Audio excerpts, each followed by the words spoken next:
ధనస్సు రాశి వారు జాగ్రత్త పడండి. ఈ శక్తి మీ ఇంటిలో నుండి బయటకు వెళ్ళిపోతుంది. మీరు అజాగ్రత్తగా ఉంటే ఆ శక్తి ఎప్పటికీ తిరిగి రాదు. మీరు కటిక దరిద్రాన్ని అనుభవించవలసి వస్తుంది.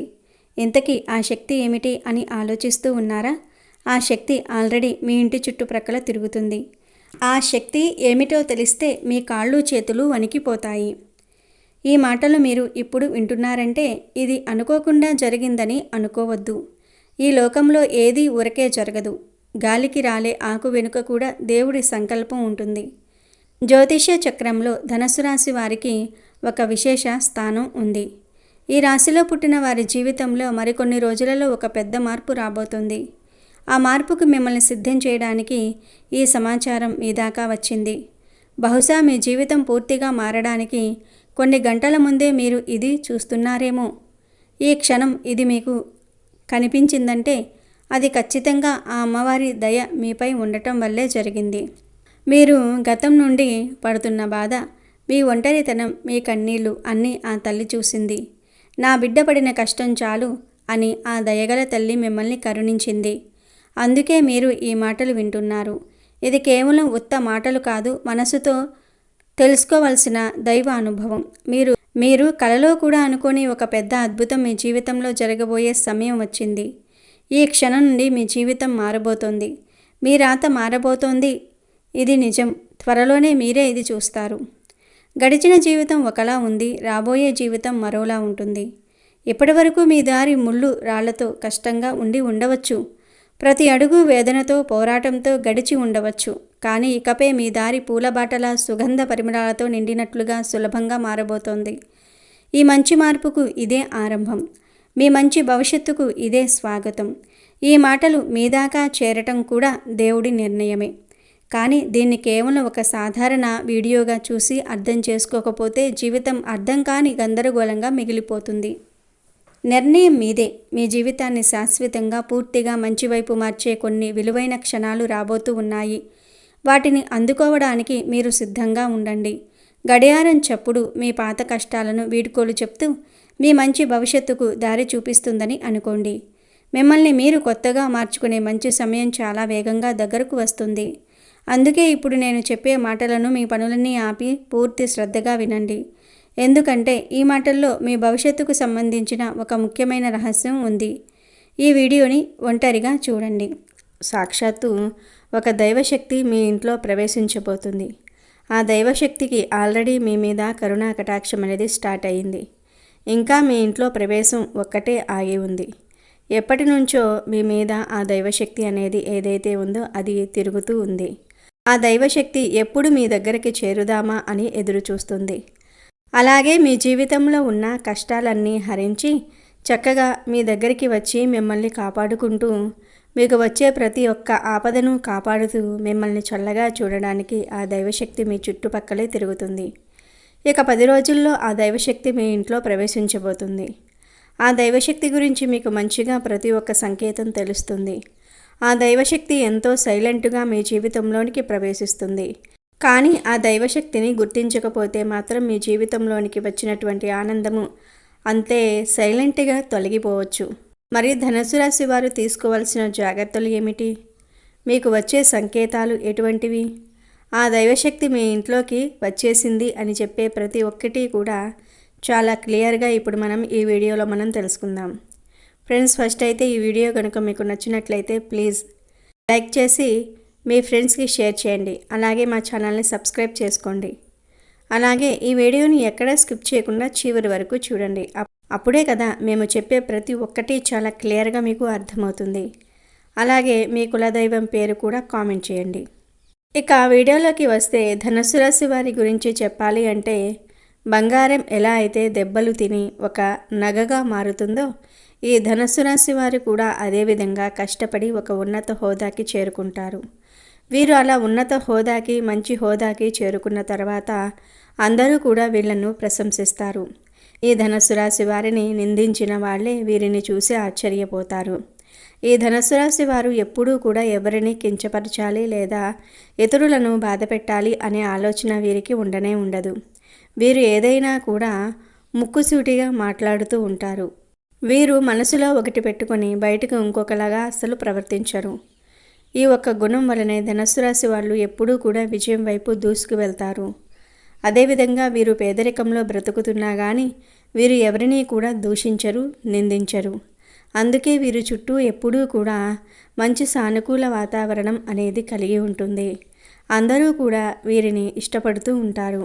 ఒకవేళ వీరిని ఎవరైనా ద్వేషిస్తున్నారు అంటే కనుక వారితో వీరు కూర్చొని మాట్లాడి వీరే వెనుకడుగు వేస్తారు కానీ వాళ్ళను మాత్రం అస్సలు నిందించరు. ఇంత మంచి మనసు కలిగిన వాళ్ళు ఈ ధనస్సు రాశి వాళ్ళు. ముఖ్యంగా వీరు తమ వ్యక్తిగత ప్రతిష్టలకు కూడా ప్రాధాన్యతని ఇస్తారు. అలాగే ఈ రాశివారు తమ వంశ ప్రతిష్టలకు, కుల గౌరవాలకు కూడా అధికంగా ప్రాధాన్యతను ఇస్తారు. కానీ వీళ్ళు ఇతరుల మత, కుల, వర్గాలను మాత్రం ద్వేషించరు. ముఖ్యంగా ఈ ధనస్సు రాశి వారు ఆర్థిక అంశాలలో కూడా సమర్థవంతులుగా పేరును గడిస్తారు అనే చెప్పుకోవాలి. ఇక ఈ ధనస్సు రాశి వారు చేసిన దాన ధర్మాలకు, మంచి పనులకు ప్రచారం అస్సలు చేసుకోరు. ఈ ధనుసు రాశి వారు సంస్థల స్థాపన, విస్తరణ ధ్యేయంగా ఈ రాశివారు ఎక్కువగా వ్యవహరిస్తూ ఉంటారు. ఉద్యోగుల పట్ల కూడా వీరి యొక్క విధుల పట్ల స్పష్టమైన అవగాహన వీరికైతే మేలు చేస్తుంది. అయితే ఈ ధనుసు రాశి వారికి రాబోయే 10 రోజుల్లో ఎంతో మంచి అనేది జరుగుతుంది. సాక్షాత్తు దైవశక్తియే మీ చుట్టుప్రక్కల తిరుగుతుంది. కాబట్టి మీకు ఎటువంటి ఆపదైనా, ఎటువంటి కష్టాలైనా వస్తే ఆమె స్వయంగా పోరాడుతుంది. ఇప్పటిదాకా మీరు పడిన కష్టాలు చాలు, ఇక మీకు ఉన్న కష్టాలన్నిటినీ చెక్ పెట్టేస్తుంది ఆ దైవశక్తి. అయితే ఆ దైవశక్తి మీ ఇంట్లో ఎలా ప్రవేశిస్తుంది, అసలు ప్రవేశించిందా లేదా అనే విషయం గురించి ఇప్పుడు మనం తెలుసుకుందాము. ఆ దేవత మీ ఇంటికి వచ్చే ముందు కొన్ని సంకేతాలను పంపిస్తుంది. మొదటి సంకేతం ఏమిటి అంటే మీ మనసు ఒక్కసారిగా ఆధ్యాత్మికం వైపు మల్లుతుంది. అంటే మీ మనసు, మైండ్ రెండూ కూడా దేవుడి వైపే ఎక్కువ శాతం ఉంటాయి. మీకు ఎక్కువ గుడికి వెళ్ళడానికి, పూజలు చేయడానికి, అలాగే దేవుడి దగ్గర ఉంటే చాలు నాకు ఎంతో ప్రశాంతత కలుగుతుంది అనే భావన మీ మనసులోనికి వస్తూ ఉంటుంది. అలాగే ఇంకొక సంకేతం ఏమిటి అంటే మీకు నిద్రలో మెలకువ రావటం. మీకు నిద్రలో మెలకువ ఎప్పుడైతే వస్తుందో అది కూడా బ్రహ్మ ముహూర్తంలో మీకు ఎక్కువ మెలకువ అనేది వస్తుంది. ఉదయం 3 నుండి 5 గంటలలోపు సమయాన్ని బ్రహ్మ ముహూర్తం అని అంటారు. తెల్లవారుజామున మీకు తెలియకుండానే బ్రహ్మ ముహూర్తంలో మెలకువ అనేది వస్తుంది. దానికి తోడు మీరు ఎక్కువ చెడు మాటలు మాట్లాడడము, వేరే వారి గురించి చెడుగా మాట్లాడడము, వేరే వాళ్ళు ఎవరైనా చెడుగా మాట్లాడుతున్నా, అన్యాయం జరుగుతున్నా మీరు వాటిని అస్సలు సహించరు. మీకు కోపం వస్తుంది. కోపం అంటే మనకు వచ్చే విపరీతమైనటువంటి కోపం కాదు. ఎందుకు మనుషులు ఈ విధంగా మాట్లాడుతున్నారు, దీనికి ఇంతగా మాట్లాడవలసిన అవసరం లేదు కదా అనే భావన మీకు తప్పనిసరిగా కలుగుతుంది. మీరు ఎక్కువ శాతం ఒంటరిగా ఉండడానికి ఇష్టపడుతూ ఉంటారు. మీకు బాగా క్లోజ్గా ఉన్న వాళ్ళ దగ్గర ఉండడానికి ఫీల్ అవుతూ ఉంటారు. ఎక్కువ శాతం జనాల మధ్యలోనికి వెళ్ళరు. ఎందుకంటే మీరు ఒంటరిగా ఉండి ఆ దేవుడిని స్మరించుకుంటూ ఆమె మీ దగ్గర ఉంటే ఇంకా ఏది అవసరం లేదు అనే భావనను మీరు కలిగి ఉంటారు. అదేవిధంగా మీకు ఏదో ఒక డబ్బుతో సంబంధించినటువంటి ఖర్చు అనేది ఏర్పడుతుంది. అది కూడా మంచిదై ఉంటుంది. ఎలా అంటే ఏదైనా గుడికి లేదంటే దేని కోసమైనా సరే డబ్బులు ఇవ్వడానికి ఆసక్తి చూపుతూ ఉంటారు. ఆ సమయంలో ఏమాత్రం కూడా వెనకాడకుండా మీ శక్తికి తగినట్టుగా సహాయం చేయండి. అలాగే మీరు ఎక్కువ శాతంగా జనాల మధ్యలో కూర్చోరు.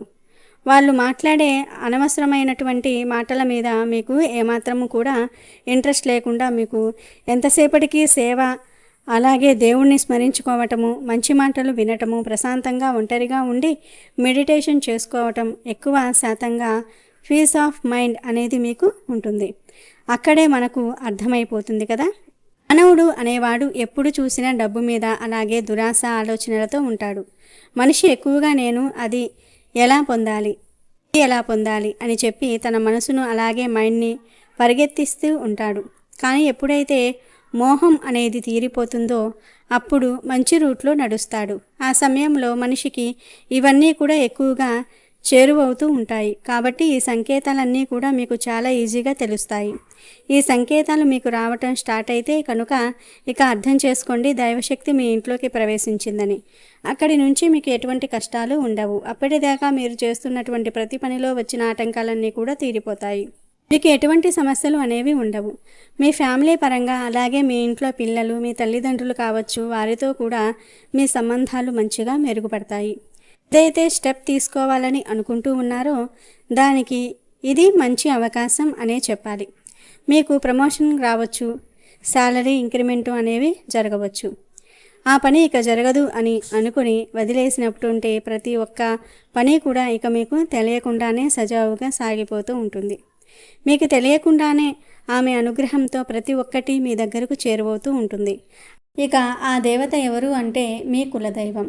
కొంతమందికి అమ్మవార్లు కులదేవతగా ఉంటూ ఉంటారు. మరి కొంతమందికి స్వామివార్లు కులదైవంగా ఉంటారు. ఈ రాశివారు తమ కులదైవం ఎవరో తెలుసుకుని వారికి పూజలు చేయాలి. మీ ఇంటిలోకి మీ కులదైవం అడుగుపెట్టే సమయం వచ్చేసింది. అయితే ఈ ఆధునిక జీవన శైలిలో చాలామందికి తమ కులదైవం ఎవరో తెలియటం లేదు. ముఖ్యంగా తాతలు ముత్తాతల కాలం నుండి వస్తున్న ఆచారాలు సాంప్రదాయాలు మరుగున పడటం వల్ల ఈ పరిస్థితి ఏర్పడింది. ఈ రాశివారు తమ కులదైవాన్ని తెలుసుకోవడానికి కొన్ని మార్గాలు కూడా ఉంటాయి. మీ కుటుంబంలో వృద్ధులు పెద్దలు ఉంటే వారిని సంప్రదించండి. వారికి మీ కులదైవం గురించి, దాని చరిత్ర గురించి, పూజా విధానాల గురించి తెలిసి ఉండవచ్చు. మీ ఇంట్లో పాత పూజా పత్రాలు, జాతకాలు లేక వంశ వృక్షాలు ఉంటే వాటిని పరిశీలించండి. కొన్నిసార్లు వాటిల్లో కులదైవం పేరు లేదా పూజాస్థలం గురించిన సమాచారం ఉండవచ్చు. మీకు తెలిసిన ప్రముఖ దేవాలయాల అర్చకులను లేదా పురోహితులను ఈ రాశివారును సంప్రదించండి. వారు మీ గోత్రం ఆధారంగా మీ కులదైవం గురించి కొన్ని సూచనలు ఇవ్వగలరు. ఈ రాశివారు తమ కులదైవాన్ని గుర్తించిన తర్వాత క్రమం తప్పకుండా పూజించటం అత్యంత ముఖ్యం. కులదైవ పూజకు కొన్ని ప్రాథమిక నియమాలు మరియు పద్ధతులు ఉంటాయి. వీలైనంత వరకు ప్రతిరోజు లేదా వారానికి ఒక్కసారి కులదైవానికి దీపం వెలిగించి ధూపం వేసి నమస్కరించండి. ఇది మీ దైనందిన జీవితంలో సానుకూల శక్తిని నింపుతుంది. కులదైవానికి సంబంధించిన పండుగలు, జయంతి రోజులు లేదా పౌర్ణమి, అమావాస్య వంటి ప్రత్యేక రోజులలో తప్పనిసరిగా పూజలు చేయాలి. కులదైవానికి ఇష్టమైన నైవేద్యాలను సమర్పించటం మంచిది. ఇది వారి కటాక్షాన్ని పొందేందుకు సహాయపడుతుంది. పూజించే స్థలం, దైవం యొక్క చిత్రపటం లేదా విగ్రహం ఎల్లప్పుడూ శుభ్రంగా ఉండాలి. పూజించేటప్పుడు పూర్తి భక్తి శ్రద్ధలతో నిష్ఠతో ఉండాలి. కులదైవ ఆలయాన్ని సందర్శించటం. వీలైనప్పుడల్లా మీ కులదైవం వెలిసిన ఆలయాన్ని సందర్శించి అక్కడ పూజలు చేయండి. ఇది కుటుంబ సఖ్యతను పెంపొందిస్తుంది మరియు తలరాతల సాంప్రదాయాన్ని కొనసాగిస్తుంది. ఏదైనా ముఖ్యమైన పని ప్రారంభించే ముందు లేదా శుభకార్యాలు జరిపే ముందు కులదైవానికి సంకల్పం చెప్పుకోవటం శుభప్రదం. ఈ రాశివారు చేయకూడని తప్పులు. కులదైవం ఇంటిని వీడి వెళ్ళిపోకుండా ఉండాలంటే ఈ రాశివారు కొన్ని తప్పులు చేయకూడదు. ఈ తప్పులు కులదైవానికి అగౌరవం కలిగించి వారి ఆశీర్వాదాలను దూరం చేస్తాయని నమ్మకం. కులదైవం గురించి తెలియకపోయినా తెలిసినా పూజించకుండా ఉండటం అతిపెద్ద తప్పు. ఇది దైవశక్తిని దూరం చేస్తుంది. పూజించే స్థలం లేదా ఇంటి వాతావరణం అపరిశుభ్రంగా ఉండకూడదు. అపవిత్రమైన వస్తువులను వాడకూడదు. కులదైవం గురించి గౌరవంగా మాట్లాడడం లేదా ఇతరులను ఎగతాళి చేయటం చేయకూడదు. పూజ చేసే రోజుల్లో లేదా పూజించే స్థలంలో మాంసాహారం తినటం లేదా మద్యం సేవించటం వంటివి చేయకూడదు. కొన్ని కుటుంబాల్లో కులదైవానికి సాత్విక నైవేద్యాలు మాత్రమే సమర్పిస్తారు. కులదైవం పట్ల నమ్మకం లేకుండా కేవలం ఆచారంగా పూజలు చేయటం వల్ల ఫలితం ఉండదు. పూర్తి నమ్మకంతో పూజించాలి. ఇంట్లో మోసం, అబద్ధాలు, అన్యాయం వంటివి చోటు చేసుకుంటే కులదైవం ఆ ఇంట్లో నివసించడానికి ఇష్టపడదని నమ్మకం. ఇంట్లో నిత్యం కలహాలు, గొడవలు ఉండటం వల్ల సానుకూల శక్తి తగ్గిపోయి కులదైవం ఆశీర్వాదాలు దూరమవుతాయి. శాంతి, ఐక్యత ముఖ్యం. దైవ కార్యాలు చేయకపోవటము, పేదలకు సహాయం చేయకపోవటం కూడా దైవానుగ్రహాన్ని దూరం చేస్తుంది. పూజలో అజాగ్రత్త, అశ్రద్ధ, నియమాలను పాటించకపోవటం వల్ల కూడా కులదైవం ఆగ్రహిస్తుందని నమ్ముతూ ఉంటారు. ఈ రాశివారు తమ కులదైవం తమ ఇంటిలో తిరుగుతుందని నమ్మాలి. ఈ నమ్మకాన్ని బలపరుచుకుంటూ తమ కులదైవాన్ని గుర్తించి నిత్యం భక్తి శ్రద్ధలతో పూజించాలి. ఇప్పుడు మనం చెప్పుకున్న ఈ తప్పులు చేయకుండా ఉండటం ద్వారా మీరు మీ కులదైవం ఆశీర్వాదాలను పొంది జీవితంలో సుఖంగా ఈ రాశివారు శ్రేయస్సు పొందగలరు. కులదైవం కేవలం ఒక దేవత కాదు, అది ఒక కుటుంబానికి ఆయుష్, అభివృద్ధి మరియు ఆధ్యాత్మిక బలాన్ని ప్రసాదించే శక్తి. కాబట్టి ఈ రాశివారు తమ కులదైవంతో అనుబంధాన్ని పెంపొందించుకోవటం ద్వారా వారి జీవితం మరింత సంతోషంగా మారుతుంది. అలాగే మీ కులదైవం పేరు కామెంట్ చేయండి.